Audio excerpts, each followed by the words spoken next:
देखिए गाइस, ये यहाँ पे हाईलाइट हो रहा है। ऐसे मैं कोई और वैल्यू डाल के देखता हूँ 16010, तो ये भी यहाँ पे भी हाईलाइट हो रहा है। तो ये अभी कैसा हो रहा है, ये अभी चल रहा है हमारा बाय रो।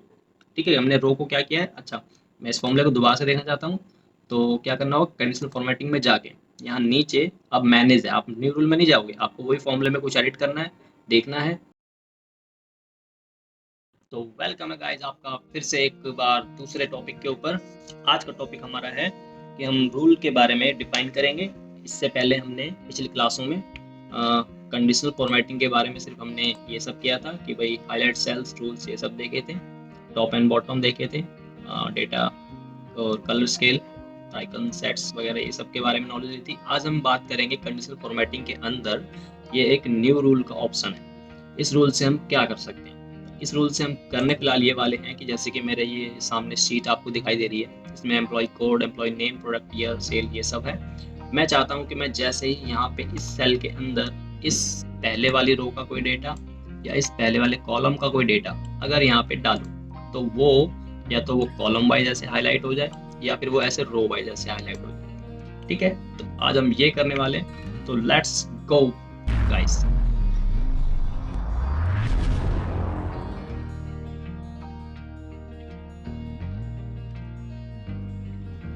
चलिए, तो सबसे पहले इसके लिए क्या करना पड़ेगा कि हमें ये रेंज सेलेक्ट करनी पड़ेगी जिस रेंज पे हमें ये काम करना है। तो रेंज सेलेक्ट करने के लिए पहले सेल पे मैंने क्लिक किया, कंट्रोल शिफ्ट के साथ में right arrow then down arrow, ये पूरी पूरी मेरी जो डेटाबेस है ये सिलेक्ट हो गई है। उसके बाद हम जाएंगे कंडीशनल फॉर्मेटिंग में। यहाँ पे जाने के बाद हम अप्लाई करेंगे एक न्यू रूल। न्यू रूल के अंदर सबसे जो नीचे ये जो पहले वाले रूल है, ये सब मैंने अभी जो बताया था उसमें ये आ चुका है, ये सब चीज़ें वहाँ पे आ चुका है, आप पढ़ के भी देख लेना, ये सब चीज़ें उसमें हम कर चुके हैं। हम जाएंगे पहले वाले में, सबसे लास्ट वाले में, use the formula to determine with cell to format. इसका यूज़ करके हम ये जो चीज़ मैंने अभी ऊपर बताई है, ये जो कॉन्सेप्ट मैंने क्लियर किया है, ये हम करेंगे। तो इसके लिए सबसे पहले इस रूल पे क्लिक करना है। रूल के बाद इस नीचे जो format value where this formula is true, then इस पे क्लिक करना है। क्लिक करने के बाद जो भी मेरी रेंज है, जो मेरी रेंज सिलेक्टेड है, उसका जो फर्स्ट सेल है, या तो आप क्लिक कर दो या फिर उस सेल का एड्रेस यहाँ पे शो करवा दो। ठीक है, तो मैं यहाँ पे क्लिक कर लेता हूँ, शॉर्टकट है। तो क्लिक करते ही उसने इस सेल का एड्रेस ले लिया और साथ में कुछ डॉलर से इनको डिफाइन भी कर दिया। डॉलर का मतलब है कि ये वैल्यू फिक्स है। तो फिलहाल अभी थोड़ा सा और आगे बढ़ते हैं। फिक्स के बारे में आप लोगों को दूसरी क्लास में बना दूंगा फिक्स क्या होता है। तो इस अब यहाँ पे कॉन्सेप्ट क्या लग रहा है कि भाई ये जो रेंज है, इस रेंज के अंदर अब देखो ये भी ध्यान रखना कि पहला ही सेल को सिलेक्ट करना है। ये फॉर्मूला कुछ इसी तरीके से चलेगा कि हमें पहले ही सेल को सिलेक्ट करना है। मैं कुछ अभी इसको करूं या इसको करूं या इनमें से बीच में से किसी को लूं, तो ये फॉर्मूला कुछ आपको गुचड़ मुचड़ कर देगा। आप फिर कंफ्यूज हो जाओगे कि ये हो क्या रहा है, मैं कर कहाँ रहा हूँ, ये आ कहाँ रहा है, मतलब उल्टा सीधा दिखाएगा आपको। ठीक है, तो उसके लिए आपको पहले ही सेल पे क्लिक करना है जो आपने रेंज को डिफाइन किया है। जैसे रेंज मैंने यहाँ से डिफाइन की है और पहले सेल पे क्लिक किया, देन इक्वल टू क्या होगा, दिस सेल। क्यों? क्योंकि जब भी मैं इस वाले में डेटा लिखूं, अगर उस डेटा को इस पहले वाले रो में, तो पहले वाले रो में या पहले वाले कॉलम में वो सर्च कर पाता है, तो उसको क्या करे, वो बाय हॉरिजॉन्टल एज अ रो वो हाईलाइट कर दे।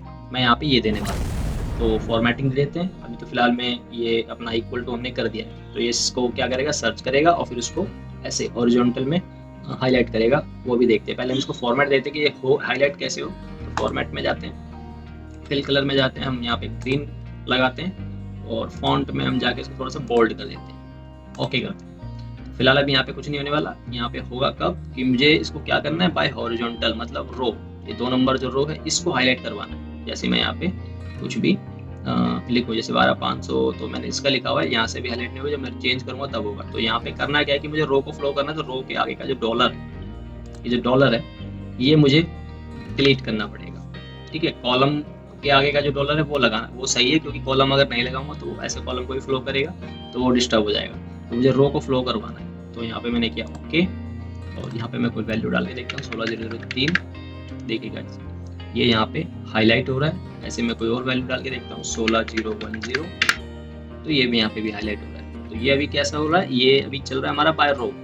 ठीक है, हमने रो को क्या किया है। अच्छा, मैं इस फॉर्मूले को दोबारा से देखना चाहता हूँ, तो क्या करना होगा, कंडीशनल फॉर्मेटिंग में जाके यहाँ नीचे अब मैनेज है, आप न्यू रूल में नहीं जाओगे, आपको वही फॉर्मूले में कुछ एडिट करना है, देखना है, तो आप मैनेज नहीं, तो हम जाएंगे दिस वर्कशीट पे, मतलब जिस पे हम काम कर रहे हैं उस पे जाएंगे तो ये हमारा ये रूल दिखाई देगा। अब यहाँ पे देखिए क्या क्या हो रहा है। यहाँ पे हो ये रहा है कि भाई इस रेंज के ऊपर हमने काम किया है, अप्लाई टू पे A2 to E14, A2 to E14, ठीक है। इसके बाद हमने कॉन्सेप्ट क्या लगाया यहाँ पे कि भाई A2 मतलब this cell A2 equal to H1, this cell H1, अगर इसमें जो वैल्यू है वो इसे यहाँ पे A2 एक इसको हमने रेफरेंस के तौर पे दे दिया है, वैसे तो खैर पूरे पूरे कॉलम में सर्च करेगा, रेफरेंस के तौर पे हमने पहला वाला इसको जो सेल है वो दिखाया है अपनी रेंज के हिसाब से।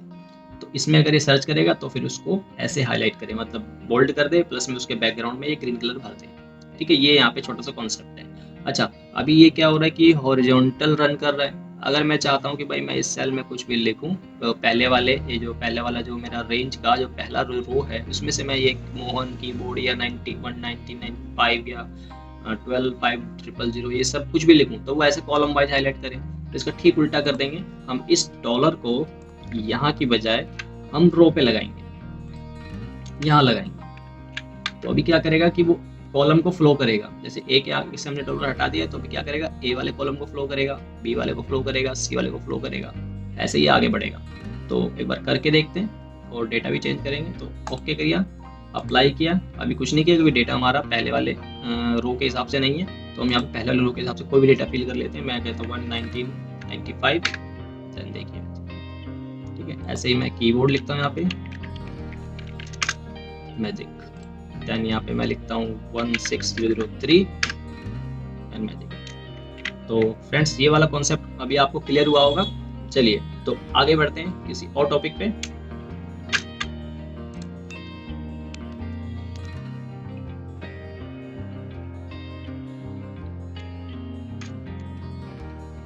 चलिएगा, तो अभी क्या करते हैं कि अब हम एक एक करके करेंगे। जैसे कि मैं जो भी वैल्यू यहाँ पे लिखूँ सिर्फ वही वैल्यू यहाँ पे हाईलाइट, ठीक है।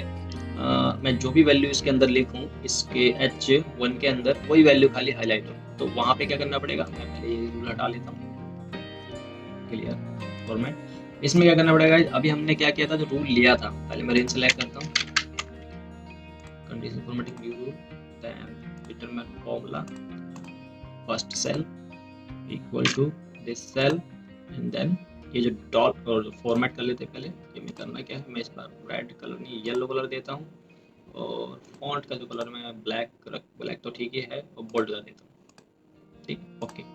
अब यहाँ पे क्या होगा कि जो भी मैं इस सेल के अंदर वैल्यू लिखूंगा तो वो सिर्फ पर्टिकुलर वही हाईलाइट होगा, वो चाहे कोई सा भी सेल हो सिर्फ वही हाईलाइट होगा। उसके लिए क्या करना पड़ेगा, मैं इन दोनों के आगे से डॉलर को हटा दूंगा। जैसे यहाँ पे डॉलर हटाया और यहाँ से भी डॉलर हटाया, तो वो क्या काम करेगा, सिर्फ वही पर्टिकुलर वैल्यू को हाईलाइट करेगा जो मैं यहाँ पे लिखूंगा। जैसे मैं यहाँ पे लिखता हूँ हार्ड डिस्क, HARDISC, देखिए जहाँ यहाँ पे हार्ड डिस्क है वो हाईलाइट होगा। ऐसे ही मैं यहाँ पे गीता लिखता हूँ, तो जहाँ पे गीता है वो हाईलाइट होगा। मैं यहाँ पे मोहन लिखता हूँ, तो जहाँ जहाँ पे मोहन है वो सिर्फ हाईलाइट होगा, ठीक है। तो गाइज आज क्लास का एंड यहीं पर है, तो बने रहिए, लगे रहिए, और सब्सक्राइब भी करिए, लाइक भी करिए। धन्यवाद।